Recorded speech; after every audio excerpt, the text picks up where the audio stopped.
তো আমিও দেখে নিলাম দ্য রেকিং ক্রিউ এবং এটা একটা ডিসেন্ট সিনেমাতে রয়েছে জেসন মোমোয়া, ডেভ বাটিস্তা, মানে বুঝতেই পারছেন বিগ মাসলস গুলো আপনার স্ক্রিন কার্ড করে রেখেছে। তো সচরাচর এই টাইপের সিনেমাগুলো মিস করা যায় না। তো আর কি, চলো শুরু করা যাক। আর এই ভিডিওতে আমি দ্য রেকিং ক্রিউ সিনেমাটাকে সম্পূর্ণ এক্সপ্লেন করব।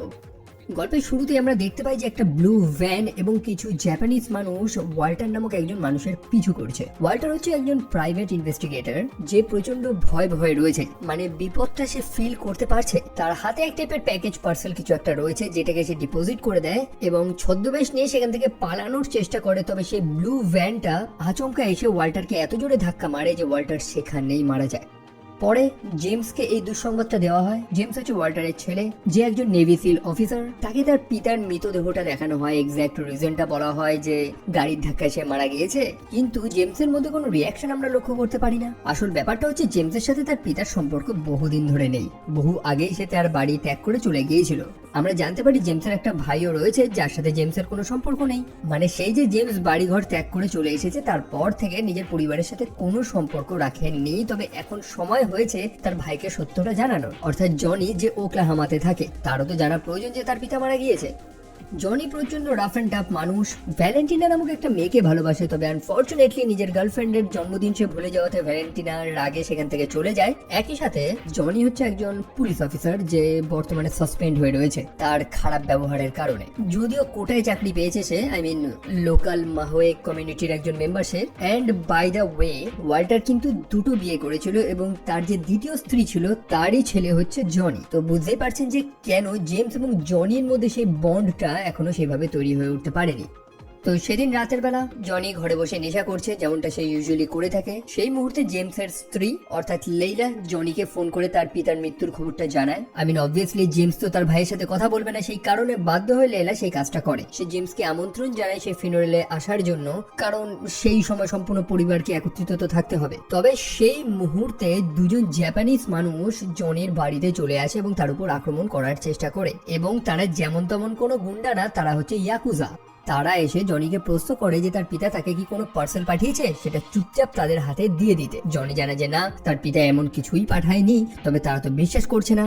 তারা জানায় যে এই পার্সেল যদি সে না দেয় তাহলে জনিকে তারা হত্যা করে দেবে, আর সেটা নিয়ে লেগে যায় তাদের মধ্যে লড়াই। এবং অফকোর্স জনির গায়ে প্রচন্ড জোর, সেই দুটো গুন্ডাকে সে মেরে ফেলে এবং পরের দিন সকালবেলা সেই ফিনারেলে সে অংশ নেয়। যদিও জেমস প্রত্যাশাই করেছিল না যে জনি সেখানে আসবে, তবে সত্যটা সে জানতে পারে যে জেমসের স্ত্রী অর্থাৎ লেইলা তাকে রিকোয়েস্ট করে এখানে এনেছে। তো সেখানে সেই কমিউনিটির নিয়ম অনুযায়ী তার ফিনারেল হয়। সেই মুহায়ে কমিউনিটির সব লোকরাও সেখানে উপস্থিত ছিল এবং তাদের মুখ থেকে জানতে পারি যে জনি এবং জেমসের পিতা অর্থাৎ ওয়াল্টার একজন রেসপেক্টেড মানুষ ছিল সেই কমিউনিটির। তো সেই কারণেই সেখানকার সম্পূর্ণ লোকাল গ্যাং সেখানে উপস্থিত হয়েছিল, মানে সেখানকার সিন্ডিকেট, যাদেরকে আবার জনি পছন্দ করে না।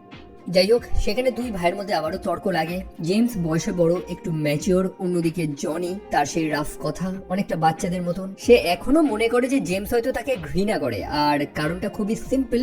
আসলে তাদের পিতা জেমসের মাকে ছেড়ে জনির মাকে বিয়ে করেছিল, আর সেই কারণেই হয়তো জেমস সেই সম্পূর্ণ পরিবারটাকে, ইভেন জনিকেও ঘৃণা করে, এমনটাই জনি মনে করে। তবে জেমস জানায় যে না, সেরকম মোটেও ভাবে না। যদিও সেই ডিনার টেবিলে বসে আবারও দুই ভাইয়ের মধ্যে লেগে গেছে ঝগড়া। সেই টেবিলে জেমসের ছেলে এবং মেয়ে উপস্থিত ছিল, সেই স্থানের গভর্নর উপস্থিত ছিল অর্থাৎ পিটার, এবং আরেকটা মেয়ে উপস্থিত ছিল অর্থাৎ পালাকিকো, যে সেই কমিউনিটির একজন রিপ্রেজেন্টেটিভ। যেহেতু তাদের পিতা ওয়াল্টারের সাথে এই কমিউনিটির একটা ভালো সম্পর্ক ছিল, তো তারা জনি এবং জেমসকে নিজের ফ্যামিলি মনে করে। এবার ব্যাপার হচ্ছে যে জনি জানায় যে সে ওয়াল্টারের হত্যাকারীকে খুঁজতে যায়। জেমস জানায় যে না, এটা তো হত্যা না, এটা একটা হিট অ্যান্ড রান, জাস্ট একটা অ্যাক্সিডেন্ট। তবে না, জনি প্রিটি মাচ শিওর যে তার পিতাকে হত্যা করা হয়েছে, কারণ গতকাল রাতেই দুজন ইয়াকুজা মেম্বার তার বাড়িতে এসেছিল আক্রমণ করার জন্য।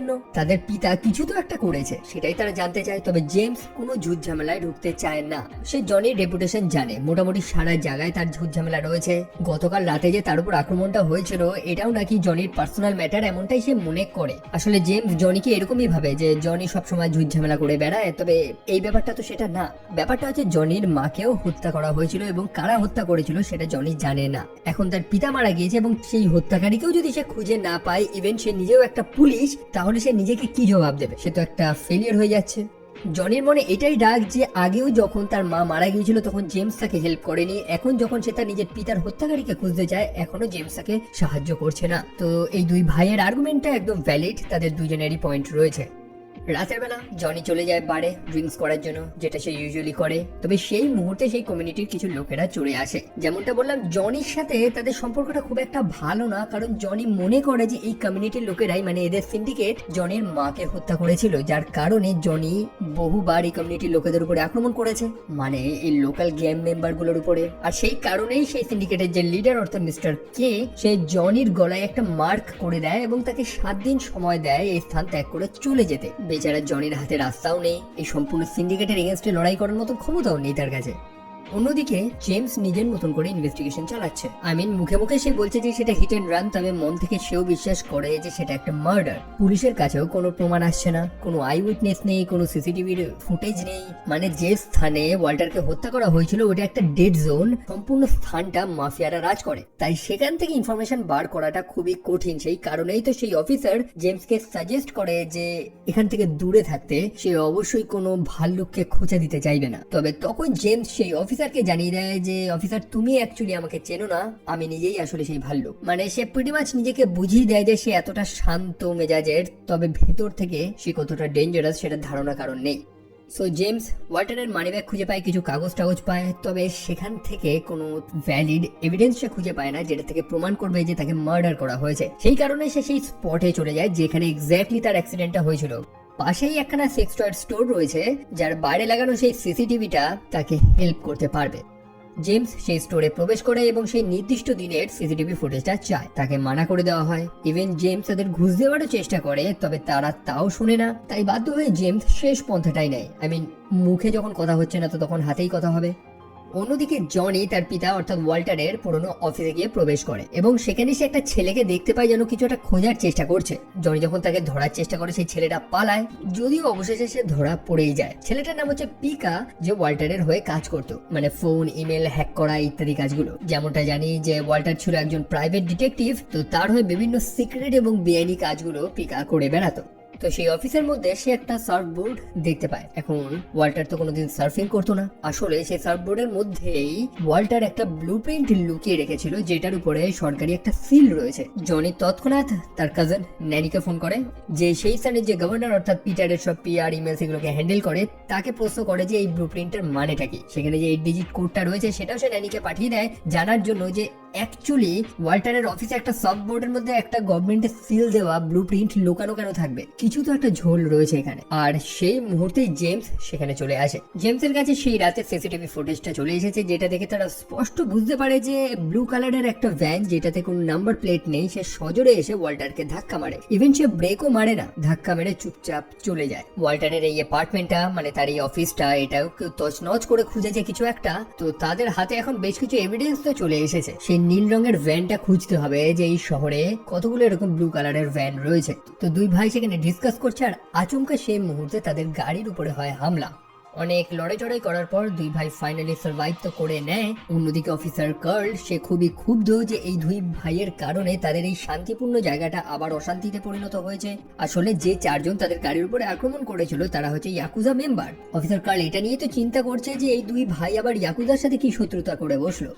পরে বাড়ি ফিরে তারা সেই ব্লুপ্রিন্টটা নিয়ে ঘাটাঘাটি করছে এবং সেই ব্লুপ্রিন্টেরই একটা স্ট্যাম্প দেখে তারা বুঝতে পারে যে সেটা একটা ক্যাসিনোর ব্লুপ্রিন্ট। তবে মজার ব্যাপার হচ্ছে যে এই স্থানে ক্যাসিনো তো ইল্লিগাল, গ্যাম্বলিং তো করা যাবে না। যাই হোক, যারা এই ক্যাসিনোটাকে ডেভেলপ করছে সেটার নাম হচ্ছে রবিশক্স ফার্ম, যেটার মালিক হচ্ছে মার্কাস রবিশক, একজন ধনী মানুষ। গোটা এশিয়াতে তাদের এরকম বহু রিসর্ট রয়েছে, তো তারা সেই ক্যাসিনোটা এখানে বানাচ্ছে। তবে কেন, তাদের অ্যাপ্রুভালই বা কে দেবে? তো এইসব উত্তর জানার জন্য তাদের অবশ্যই সেই মার্কাসের সাথে কথা বলতে হবে। সুখবর এটাই যে খুব শীঘ্রই পার্শ্ববর্তী সেই আর্ট মিউজিয়ামে মার্কাস তার ফান্ডরাইজারদের জন্য একটা পার্টি অর্গানাইজ করেছে। তবে এই দুই ভাই তো সেখানে যেতে পারবে না, কারণ সেটা ইনভাইট অনলি। তো কোনো একটা রাস্তা তাদেরকে বার করতে হবে।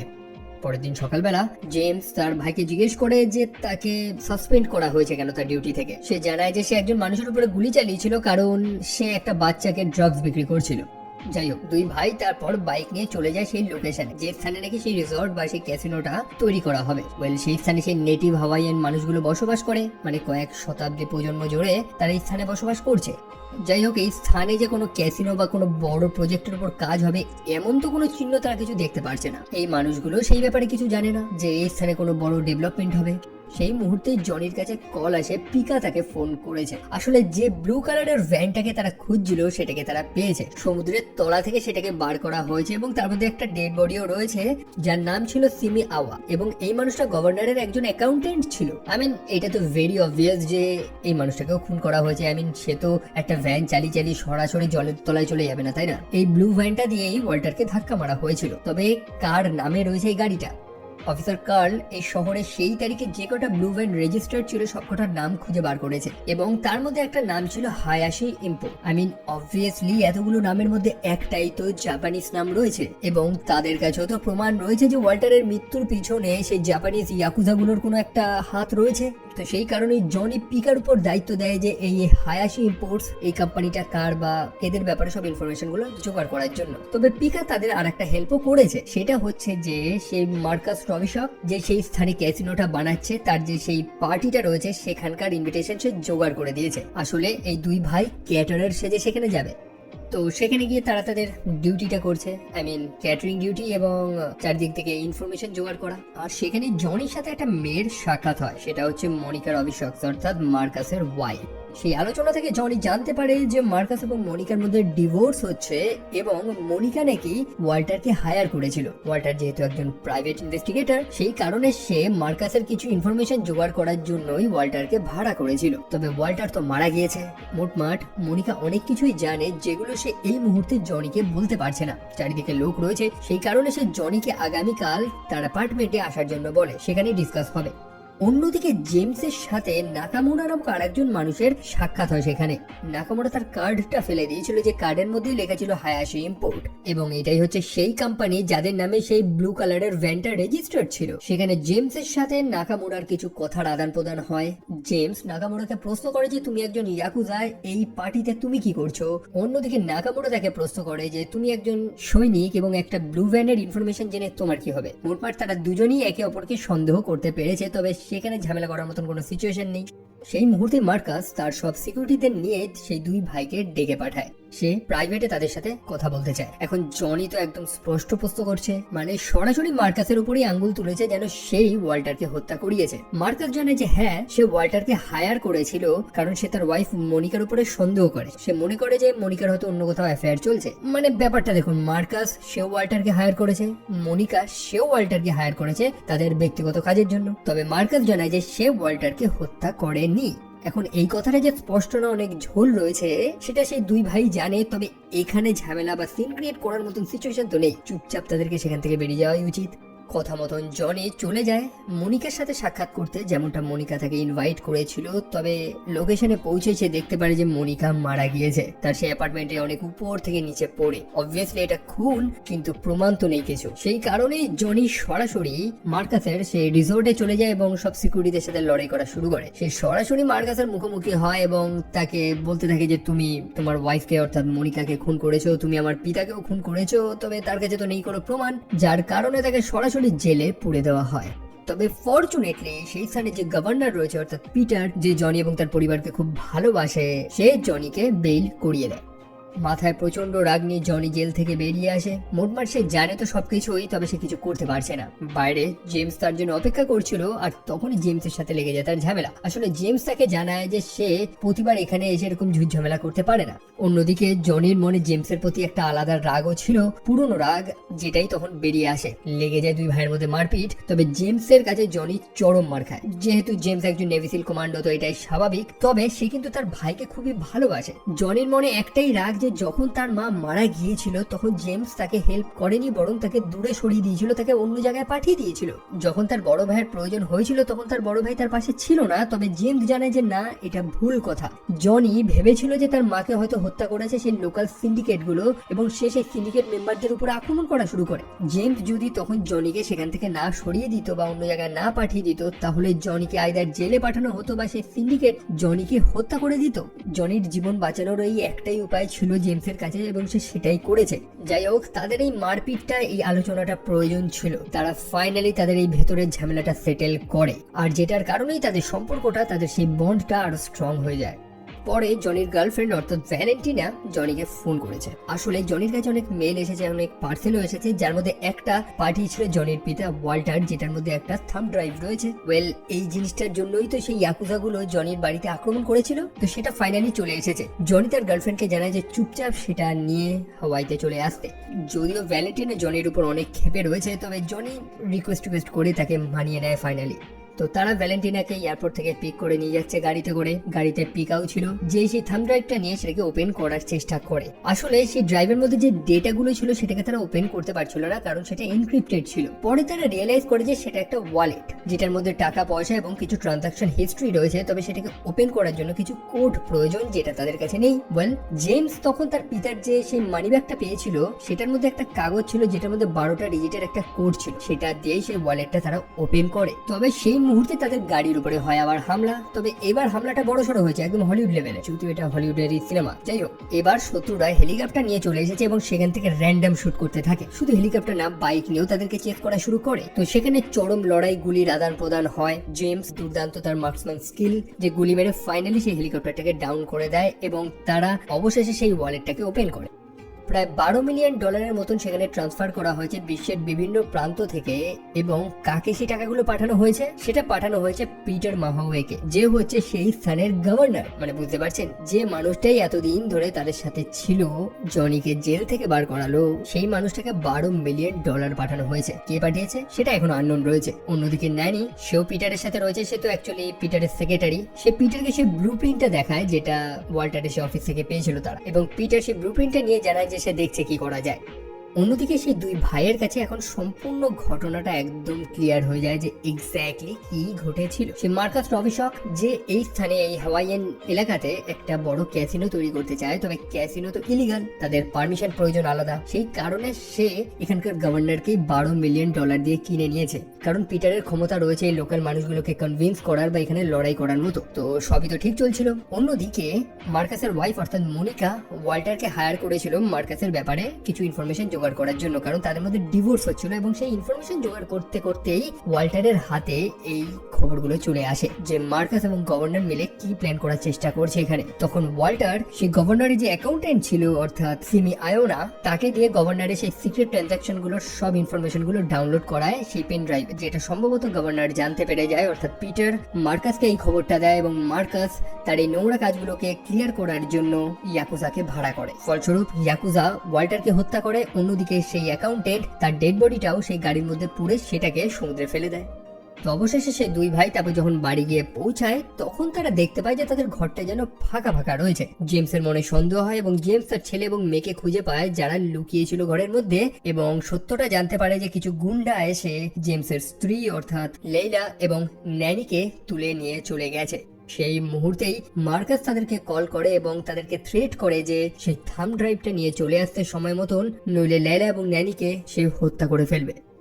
এখন তো আর চুপচাপ বসে থাকার সময় নেই, তাদেরকে তো এবার লড়াই করতেই হবে। জেমস একগুচ্ছ বন্দুক স্টক করে রেখেছিল। সে আরমোরি থেকে ইচ্ছে মতন বন্দুক তুলে সেই দুই ভাই চলে যায় মার্কাসের সেই রিসর্টে এবং লুকিয়ে লুকিয়ে একটার পর একটা গার্ডকে হত্যা করতে থাকে। অবশেষে তারা সেই রিসর্টের পাওয়ারটাকেও কাট করে দেয়, যাতে গার্ডসরা কিছু করতে না পারে। মার্কাস তো বুঝতেই পেরে গেছে যে তার খারাপ সময় চলে এসেছে, কারণ বহু গার্ডস উত্তর দিচ্ছে না, তার বিশ্বস্ত মানুষগুলো সাইলেন্ট হয়ে গেছে, মানে মারাই গিয়েছে। সেই দুই ভাই যে তার রিসর্টে এসে কি তোলপাড় শুরু করেছে সেটা সে বুঝতে পেরেছে। তাই এখন তার কাছে ফাইনাল যে অস্ত্রটা রয়েছে সেটা হচ্ছে সেই ইয়াকুজা। মনে আছে তো সেই বস নাকামুরা? সে এবং তার গুন্ডারা চলে যায় সেই দুই ভাইয়ের সাথে লড়াই করার জন্য, যেখানে জেমস একটার পর একটা গুন্ডার সাথে খুব দুর্দান্ত ফাইট করার পর ফাইনালি নাকামুরার মুখোমুখি হয় এবং তাদের মধ্যে একটা এপিক ফাইট আমরা দেখতে পাই। অন্যদিকে জনি সে ন্যানি এবং লেইলাকে রেস্কিউ করার পর সরাসরি চলে যায় মার্কাসকে ধরার জন্য, যে বোট নিয়ে সেখান থেকে পালানোর চেষ্টা করছিল।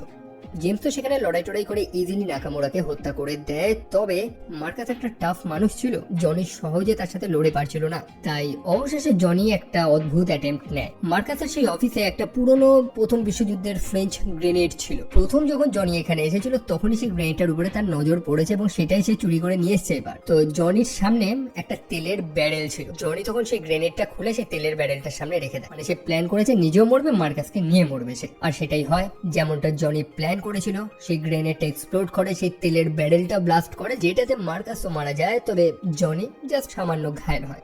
সময় মতন জেমস গিয়ে জনিকে রেস্কিউ করে নেয় এবং একটা হ্যাপি মোমেন্ট। তবে গল্প এখনো শেষ হয়নি, কারণ আসল কালপ্রিট সেই গভর্নর সে তো ধরা পড়েনি। তবে তাদের কাছে এখন সম্পূর্ণ প্রুফ চলে এসেছে আর কি। অবশেষে সেই গভর্নরকে অ্যারেস্ট করা হয়। একটা হ্যাপি মোমেন্ট, বিশেষ করে জনির জন্য আরো বেশি ভালো, কারণ তার ভেতর থেকে একটা বার্ডেন, একটা বোঝা কমে গেছে। সে তার মায়ের হত্যাকারীকে তো খুঁজে পায়নি, তবে তার পিতার হত্যাকারীকে তো ফাইনালি খুঁজে বার করলো। তবে শুধু তাই না, মিস্টার কে অর্থাৎ সেই সিন্ডিকেটের যে লিডার রয়েছে সেও এসে জনির সাথে সাক্ষাৎ করে এবং সে জনিকে ধন্যবাদ জানায়, কারণ এই লোকাল গুন্ডাগুলোর মাঝখানে সেই ইয়াকুজা এসে দাঁড়াচ্ছিল। বুঝতেই পারছেন যে একটা স্থানে একটাই গুন্ডা একটাই ডন হবে। এই ইয়াকুজার কারণে এই সিন্ডিকেটের সমস্যা হয়ে যাচ্ছিল, তবে জনির কারণে সেই সমস্যা মিটে গিয়েছে। তাই জনি যেহেতু তাদেরকে হেল্প করে দিয়েছে ফ্রিতেই, তাই মিস্টার কেও জনিকে একটা হেল্প করতে চায়। মিস্টার কে জানায় যে তাদের গ্রুপের অর্থাৎ কোনো সিন্ডিকেট মেম্বার জনির মাকে হত্যা করেননি। জনি এতদিন যেটা ভাবছিল সেটা ভুল। সে জনিকে একটা কাগজ দেয়, যে কাগজে তার মায়ের হত্যাকারীর নাম লেখা ছিল। তারপর মিস্টার কে সেখান থেকে চলে যায়। জনি অবশেষে তার ভাইয়ের সাথে সাক্ষাৎ করে, তাদের ভেতরের সব ঝামেলা সব সেটেল হয়ে গেছে।